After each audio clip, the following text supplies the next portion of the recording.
Bonjour et bienvenue dans La Clé, c'est le temps. Mon nom, c'est Isabelle et puis aujourd'hui, on va réfléchir à comment on peut réduire sa charge mentale au travail.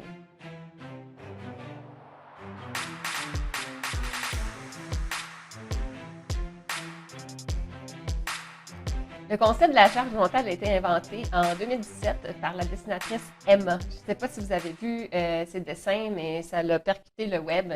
Et puis, ça l'a fait vraiment réfléchir au niveau de la charge mentale dans une famille qui est souvent tenue par les femmes. Mais la charge mentale, le concept, il est bon, mais pas juste dans la vie familiale, mais il est aussi bon au niveau de la vie du travail.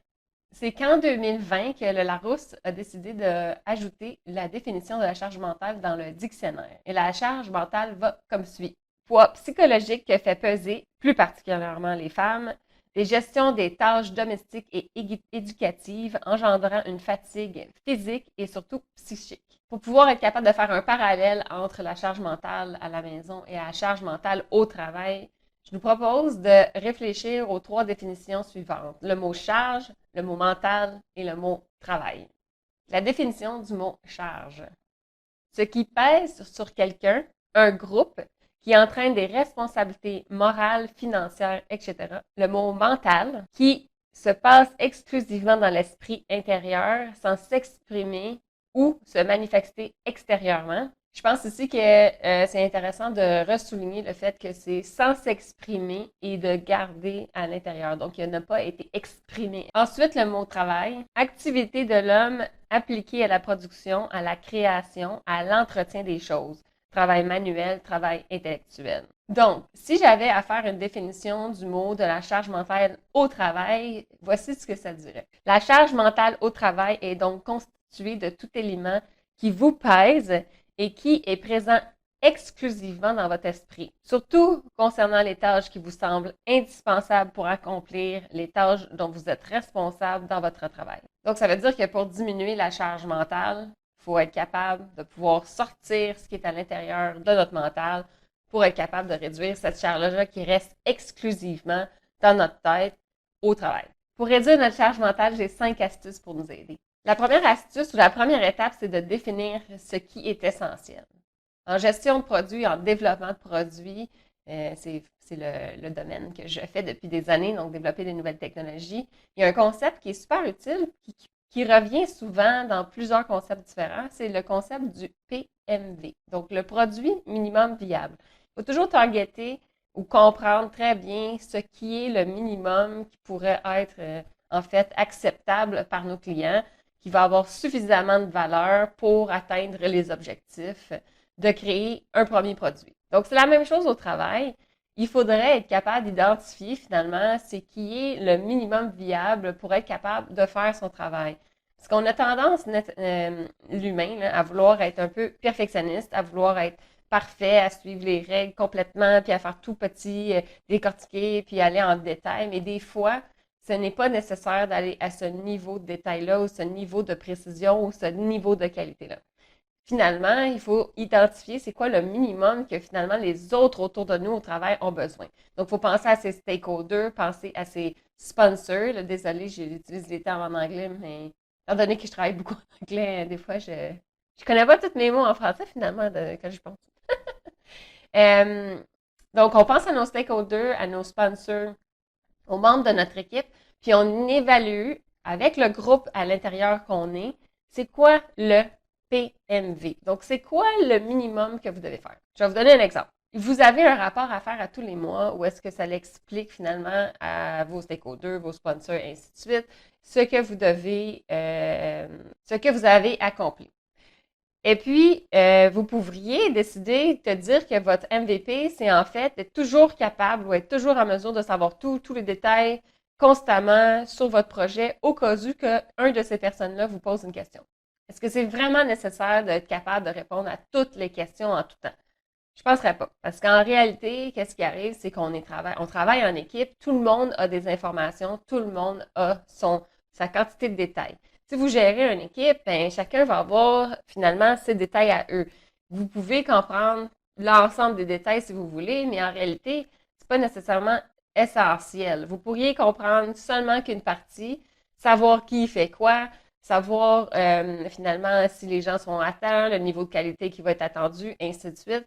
Et puis, vous n'êtes pas obligé de savoir tout à tout moment. Donc, ça veut dire que votre PMV, en fait, c'est simplement d'avoir un processus qui vous aide à aller chercher l'information essentielle. Donc, d'enlever l'exigence de savoir tout à tout moment. Donc, si votre stakeholder, votre patron vous pose une question et que vous n'avez pas la réponse, travaillez à vous sentir bien, à seulement dire pas de problème, je vais y répondre demain ou je vais me donner un certain temps pour y répondre. Et puis là, vous passez à aller chercher l'information. Vous pouvez donner la dernière information que vous avez. Par exemple, dernièrement, je savais qu'un tel avait fait telle activité, il y a eu tel résultat. Si tu veux le dernier moment important ou le dernier fait, ben, il va falloir que tu me donnes un peu de temps, je vais aller chercher l'information. En général, ça va bien passer, dépendamment de la situation. Peut-être que votre patron, c'est un patron qui aime ça savoir tout de suite, immédiatement. Donc, à ce moment-là, votre PMV est un peu différent. Mais en général, les gens acceptent qu'on ne connaît pas tout, qu'on ne sait pas tout, et que c'est correct d'aller chercher l'information. Donc, l'important, c'est pas de savoir tout le temps, sans arrêt, c'est de pouvoir être capable d'avoir un système de communication, un système de gestion qui va vous permettre de répondre aux besoins, mais dans un délai et non immédiatement. Ensuite, la deuxième astuce, c'est de partager sa charge mentale. Ça ne donne rien de tout garder et de tout avoir nous-mêmes dans notre tête. Donc, à ce moment-là, qu'est-ce qui est intéressant, c'est de se dire, OK, quand il y a des dossiers qui sont gros, qui doivent être faits en équipe, bien, de s'assurer que tout le monde est au courant que c'est une charge d'équipe et une charge de groupe. De ne pas tout garder pour soi à l'intérieur. Donc, la deuxième astuce, c'est de partager sa charge mentale. Donc, pour arriver, la meilleure astuce, c'est de prendre le temps en équipe de discuter de ce qui est important pour vous et que vous voulez qu'on soit plusieurs à en discuter ou en partager la charge. Par exemple, mettre en place une culture de confiance dans votre groupe. C'est pas que à vous de le faire et si vous voulez être capable de ne pas avoir toute la charge sur vous, assurez-vous de la partager avec les autres et d'en discuter et d'en faire un sujet de conversation et d'identifier des actions communes que vous pouvez tous faire ensemble pour être capable d'atteindre cet objectif-là. Donc, dès qu'il y a quelque chose qui vous pèse et que vous sentez que ce n'est pas une action que seulement vous devez faire, mais c'est plutôt une action d'équipe, mais assurez-vous de partager cette charge mentale-là. Ensuite, le troisième astuce, c'est de se développer des méthodes d'organisation que j'appelle en temps réel. Donc, pourquoi en temps réel dans l'astuce de la charge mentale? C'est que si vous avez organisé vos tâches et vos idées en temps réel, ça veut dire que ce n'est plus dans votre tête et vous n'avez plus besoin de garder l'information dans votre tête. Vous l'avez mis dans un système extérieur qui fait que vous avez extériorisé finalement la charge. Et là, à ce moment-là, en temps réel, ça veut dire qu'il n'y aura pas un long gap ou une longue période entre lorsque vous avez eu la demande ou la charge ou l'identification de la chose et quand est-ce que vous l'avez mis dans votre système d'organisation. Comme ça, vous l'avez extériorisé immédiatement et puis ça ne reste plus dans votre charge mentale. Si vous n'avez pas encore de méthode, vous n'avez pas encore réfléchi, bien, ce que je vous invite à faire, c'est deux choses. Un, listez tous les moments dans lesquels vous avez des idées et assurez-vous d'avoir une méthode qui vous permet de prendre cette idée et de la mettre dans un système extérieur fiable. Je vous invite à aller voir une vidéo à ce sujet. C'est une vidéo que j'ai écrite pour maximiser l'utilisation de son calendrier. Personnellement, moi, c'est la seule astuce que j'utilise, c'est d'utiliser mon calendrier.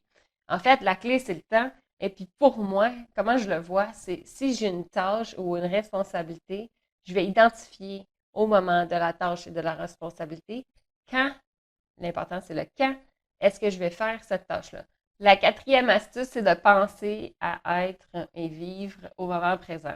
Ce que ça veut dire, c'est qu'en ce moment, quand je fais une vidéo, je ne suis pas en train de me dire il faut que j'aille faire l'épicerie, il faut pas que j'oublie d'acheter le cadeau de Noël de mon neveu, ou ainsi de suite. Donc, je ne pense pas à ces éléments-là. Je reste concentrée sur le fait que je fais une vidéo, donc je vis le moment présent et je suis pleinement dans l'activité. Donc, j'ai externalisé à mon calendrier les choses à faire. Et puis à ce moment-là, eh bien, au moment présent, je peux être 100% là et je ne suis pas obligée de réfléchir ou de garder toutes les autres choses qui sont derrière. Donc, à ce moment-là, mon cerveau est complètement vidé et la seule chose à laquelle je pense en ce moment, c'est de créer cette vidéo. Donc, c'est la même chose au travail. Idéalement, vous devez faire confiance à votre système d'organisation et de vivre pleinement le moment présent. Ce qui va vous donner plusieurs avantages parce que ça veut dire que vous n'allez pas avoir une charge intérieure, mentale, pendant le fait que vous allez avoir une rencontre ou vous êtes en train de rédiger un rapport ou que vous allez faire une activité. Donc, ce que ça fait, c'est que vous allez être pleinement présent, donc vous allez pouvoir être capable d'analyser la situation dans sa pleine grandeur. Ce que ça veut dire que vous allez être capable, par exemple, de pouvoir analyser la situation, de voir finalement le visuel, de comprendre finalement les mots, qu'est-ce qu'il y a derrière pour être capable de bien réagir en rencontre. Donc, ce moment-là, ne pas avoir, de vivre vraiment au moment présent, d'être vraiment attentif à ce qui se passe, à vraiment ce qui se passe, c'est vraiment une astuce essentielle pour réduire sa charge mentale parce que finalement, vous ne la laissez pas finalement vous imposer. Il y a une autre façon de faire pour vivre au moment présent, c'est essayer quand vous êtes dans des meetings de ne pas faire deux choses en même temps. Ça arrive vraiment souvent, je peux vous dire que, étant donné qu'on est très chargé, on a une tendance à aller dans une rencontre et puis en même temps lire ses emails, répondre à ses chats, lancer une nouvelle activité. Et puis à ce moment-là, ben, vous écoutez dans une oreille, puis vous faites un truc avec l'autre. Puis là, ça, c'est certain que vous allez rajouter une charge complète parce que là, vous êtes en multitâche. Le multitâche, ça peut fonctionner, mais en général, toute une journée, si vous faites toujours ça, c'est sûr que votre charge mentale va être très élevée. Donc, moi, je vous conseille d'être vraiment présent au moment présent et puis de vous donner des périodes de temps dans votre journée pour faire vos actions puis vos activités. Ça veut dire qu'il ne faut pas accepter 8 heures de meeting dans une journée parce que ça va être impossible de pouvoir faire vos actions si vous n'avez pas des périodes de travail disponibles pour vous. J'ai vraiment beaucoup de choses à vous dire sur le moment présent parce que la clé, c'est le temps. Puis ça me dit que peut-être que je vais vous faire une vidéo sur ce sujet en particulier. Parce que finalement, vivre au moment présent, il y a vraiment beaucoup d'astuces pour pouvoir y arriver. Donc, des astuces concrètes et faciles à appliquer dans tous les jours. Donc, je pense à ça, puis je vais vous faire une autre vidéo. Ensuite, la cinquième astuce pour pouvoir être capable de réduire sa charge mentale, c'est de commencer et terminer les cycles de la bonne façon. Quand on commence une journée, par exemple, on peut se faire toute la liste des choses à faire. On peut la réviser, on la lit. En général, puisque vous avez un système d'organisation, cette liste-là est déjà préfaite parce que vous avez déjà mis les notes à quand vous allez faire les choses. Donc, vous commencez votre journée, vous regardez votre calendrier et puis vous pouvez voir toute la liste des choses qui sont à faire. Donc, à ce moment-là, vous avez une liste. Idéalement, il ne faudrait pas que cette liste-là réponde à, par exemple, au travail, 8 heures de travail dans une journée. Il faudrait que ça soit un petit peu moins. Parce que dans la journée, il va y avoir des nouvelles choses à faire et vous allez devoir aussi les gérer. Donc, moi, j'appelle ça un peu des surprises. Donc, vous planifiez une journée. Une journée ne devrait pas être une journée complètement planifiée de 8 heures. Il faudrait que ça soit une journée planifiée peut-être de 6 heures. Et puis, les 2 heures qui vont vous rester, ça va être pour, par exemple, d'avoir une rencontre avec un collègue, prendre plus de temps pour écouter, par exemple, quelqu'un qui a une angoisse sur quelque chose. Ça va pouvoir être aussi utile pour pouvoir être capable de faire les tâches qui vont arriver, qui sont urgentes, que vous avez eu, qu'on vous a demandé de faire. Donc, à ce moment-là, essayez de ne pas planifier un 8 heures complet, planifiez un petit peu moins. Puis, au début de la journée, révisez cette liste-là. Et puis, en cours de journée, bien, vous allez pouvoir être capable d'utiliser votre système d'organisation pour soit mettre dans votre calendrier quand le faire ou le faire immédiatement parce que c'est une urgence. Donc, commencez votre cycle dans la journée en révisant la liste des choses à faire. Donc, vous allez l'avoir en tête. Donc, ça va être évident ce que vous avez à faire dans la journée. Ensuite, en fin de journée, prenez le temps de sortir tout ce qui a pu potentiellement rester dans votre charge mentale et que vous n'avez pas eu la chance ou que votre système n'a pas fonctionné parce que c'est allé trop vite. Donc, prenez le temps à la fin de la journée de sortir les éléments de votre charge mentale, puis mettez-les finalement sur soit un bout de papier, soit dans votre calendrier, ainsi de suite. Faites la même chose au début de la semaine, fin de la semaine, début du mois, fin du mois, début du quart, fin du quart. Lorsqu'on est un gestionnaire, il faut apprendre à voyager dans le temps. Donc, ça veut dire que à toutes les début de cycle, c'est important de s'asseoir puis de prendre le temps de visualiser le futur et d'identifier finalement les éléments stratégiques que vous devez mettre en place. Donc, prenez le temps de vous asseoir, de réfléchir, à vous dire qu'est-ce que je devrais faire ce mois-ci ou dans ce prochain quart pour s'assurer que mes objectifs soient rencontrés. Si vous avez la charge de plusieurs départements, d'une division par exemple, il va falloir réfléchir de plus en plus loin pour identifier les projets stratégiques. Parce que réfléchir à des projets stratégiques pour la semaine suivante, lorsqu'on fait des gros projets d'envergure, ben, ça laisse vraiment pas beaucoup de temps pour atteindre des résultats pour son équipe. Donc, à ce moment-là, plus vous avez une charge d'une équipe, moi j'appelle avec assez large, avec plusieurs sous-projets à l'intérieur, plus vous devez réfléchir un petit peu à l'avance. Donc, pensez à vos cycles. Cycle de la journée, cycle de la semaine, cycle du mois, cycle du quart, cycle de l'année, cycle du 3 ans, cycle du 5 ans, dépendamment. Puis vous allez voir que à la force de faire, vous allez commencer bien vos cycles, vous allez pouvoir identifier ce qui est important à mettre en place. Puis à la fin du cycle, de réviser qu'est-ce qui a été accompli, puis est-ce qu'il y a des choses qui sont dans ma charge mentale qui devraient être remis finalement dans mon système d'organisation. La charge mentale, en fait, c'est de s'assurer de toujours externaliser ce que vous avez à l'intérieur à l'extérieur. Donc, utilisez vos systèmes d'organisation. Assurez-vous de vivre le moment présent, donc de ne pas faire plusieurs choses en même temps. Ça va vraiment vous aider à réduire votre charge mentale. C'est vraiment important de la réduire, cette charge mentale-là professionnelle, parce que lorsque vous allez arriver à la maison, là, cette charge-là, si vous n'avez pas dégagé cette charge-là, dès que vous arrivez à la maison, ce qui va se passer, c'est qu'elle va rester. Et puis là, vous allez accumuler la charge mentale personnelle, familiale, ainsi de suite. Donc, ce que ça fait, c'est plus qu'on rajoute de la charge, plus que, moi j'aime bien dire qu'on a un élastique, là, tout le monde. Là. Et puis, dès qu'il y a une petite activité qui rajoute une charge, on étire l'élastique. Et puis, à force de rajouter, de ne pas avoir déloadé sa charge mentale, à un moment donné, l'élastique, il n'y a plus d'élasticité, il est rendu au maximum. Puis, si on continue à tirer, il va casser.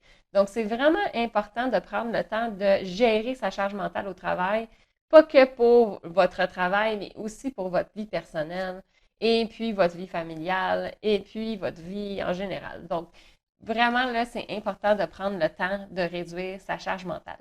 J'espère que ça vous a plu et si c'est le cas, je vous invite à vous inscrire à ma chaîne et à aller lire mon blog laclé-c'est-le-temps.com.